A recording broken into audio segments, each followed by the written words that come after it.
Ramachandrapuram ticket మీకే confirm అయినట్లు, అలాగే టీడీపీ అధినేత చంద్రబాబు నాయుడు కూడా మీకే ఓకే చెప్పినట్లుగా వార్తలు వస్తున్నాయి. ఇది ఎంతవరకు నిజమంటారు? అయితే మీకు వచ్చినటువంటి న్యూస్ 100% ఓకే అవ్వచ్చు. ఎందుకంటే చంద్రబాబు నాయుడు గారు మమ్మల్ని పిలిచారు. ఓకే అండి. పిలిచినప్పుడు ఆయన కలిసినప్పుడు కాన్స్టిట్యున్సీలో నేను 7 ఎలక్షన్స్ చేశాను. గత 3 శతాబ్దాలుగా 7 ఎలక్షన్ చేస్తే 7 ఎలక్షన్స్లో మేము చేసాం. 4 సార్లు త్రిమూర్తులు గారు గెలిచారు, 3 సార్లు బోస్ గారు గెలిచారు. ఓకే. అని చేత వాళ్ళకుండే రిపోర్ట్స్ వాళ్ళకు ఉన్నాయి కాబట్టి నువ్వు పార్టీలో జాయిన్ అయ్యి నీ పార్టీలో బ్రహ్మాండమైన గుర్తింపు ఇస్తాను, మంచి స్థానం ఇస్తాను నీకు అన్నారు. అది నేను ఏదో పార్టీ ఎమ్మెల్యే టికెట్ కావాలని ఆశించి మాత్రం పార్టీలోకి వెళ్ళలేదు. పార్టీ ఆదేశాల మేరకు పనిచేయడానికి పార్టీకి వెళ్ళాను. అప్పుడు చంద్రబాబు నాయుడు గారు మేము సర్వేలు చేసి ఎవరైతే పనిచేసే నాయకుడు ఎవరైతే ప్రజలకు 10 మందికి ఉపయోగ నాయకుడు ఎవరైతే వాళ్ళకి చేద్దామని చెప్పేసి అన్నారు. ఆయన ఆలోచన ఆ రకంగా ఉంది.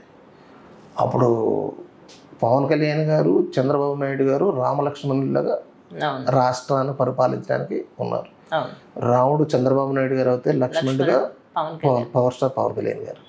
అదే రకంగా మా కాన్స్టిట్యున్సీలో కూడా నాకని కాదు, నాకు సీట్ ఇస్తే నేను గెలగలుగుతాను, లోకల్గా అతను బలమైన క్యాండిడేట్ నాకు ఇస్తే గెలుస్తుంది అనుకుంటే తప్పకుండా 2024లో రామచంద్రపురం నియోజకవర్గంలో శాసనసభ్యుడిగా పోటీ చేసి తెలుగుదేశం జెండా తెలుగుదేశం పార్టీ పూర్వవైభవం తీసుకొస్తాం. దాంట్లో ఏం తిరగలేదు. నాకు కాకపోయినప్పుడు మా ఉమ్మడి అభ్యర్థి జనసేన అప్పుడు చంద్రబాబు నాయుడు గారు, పవన్ కళ్యాణ్ గారు ఏ రకంగా ఉంటున్నారో మా రామచంద్రపురంలో ఉన్నటువంటి జనసేన సోదరులు కానీ మీ తెలుగుదేశంలో ఉన్నటువంటి ఇంకా యాస్పెంట్లు ఉన్నారు వాళ్ళు కానీ మేమందరం కూడా సోదరభావంతో కుటుంబ సభ్యులు కానీ వెళ్తున్నాం. ఓకే. అంచేత నాకు ఇస్తే నేను పోటీ చేస్తాను, ఎవరికి ఇచ్చినా వాళ్ళకి నా మద్దతు పూర్తిగా ఇస్తాను. ఎందుచేత అంటున్నానంటే ప్రజలందరూ కోరుకుంటున్నారు. ఎలా కోరుకుంటున్నారంటే లోకల్ క్యాండిడేట్లు ఇప్పుడు 2 బలమైన క్యాండిడేట్లు ఇది గతంలో అయితే 7 ఎలక్షన్స్లో కూడా త్రిమూర్తులు గారు 4 సార్లు గెలిచారంటే ఆయన 20 సంవత్సరాలు పరిపాలించారు. బోస్ గారు 3 సార్లు గెలిచారంటే ఆయన 15 సంవత్సరాలు పరిపాలించారు. ఇప్పుడు 35 సంవత్సరాలు పరిపాలించినటువంటి సీనియర్ నాయకులు ఇద్దరు కూడా ఒకే పార్టీలో ఉన్నారు, వైఎస్ఆర్ పార్టీలో. త్రిమూర్తులు గారు ఏమో కాపు సమాజ వర్గం నుంచి, బోస్ గారేమో చెట్టుబజ్జి సామాజిక వర్గం నుంచి. ఇద్దరు నాయకులు కూడా రామచంద్రపురం నియోజకవర్గంలో స్థానికులు. త్రిమూర్తులు గారి వెంకటయ్యపురం అయితే బోస్ గారిది అసన్బాద. ఇప్పుడు అక్కడ ఎప్పుడు కూడా 2 సామాజిక వర్గాల లీడర్లను బట్టే అక్కడ ఎలక్షన్ జరుగుతుంది. ఎప్పుడు స్థానికుడికి ఇస్తే అలా గెలుచుకుంటూ వచ్చారు గట్టి పోటీతోటి.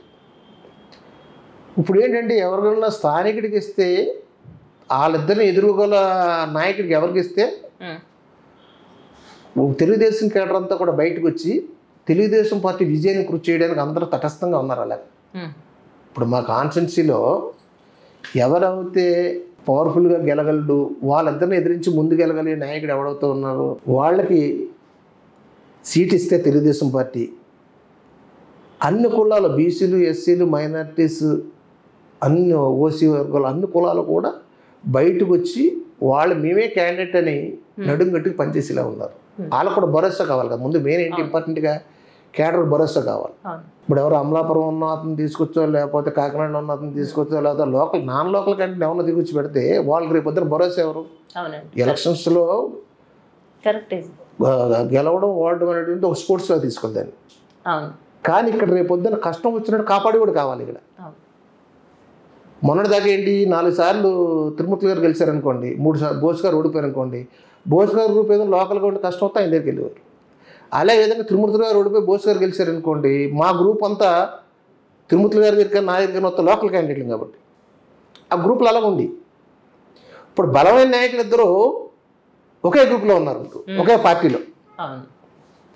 అప్పుడు ఏంటి బలమైన నాయకుడు ఎవరు స్థానికుడు వస్తే ఎవరు లోకల్గా ఉన్నారు వాళ్ళు సపోర్ట్ చేస్తారు. అంచేత పార్టీ సర్వేలు చేస్తుందండి. ఏంటి ఎన్ని మాటలు చెప్పడానికి కాకుండా కూడా పార్టీలు కూడా సర్వేలు చేస్తున్నాయి. అటు జనసేన వాళ్ళు సర్వే చేస్తున్నారు, ఇటేమో తెలుగుదేశం పార్టీ కూడా సర్వే చేస్తుంది.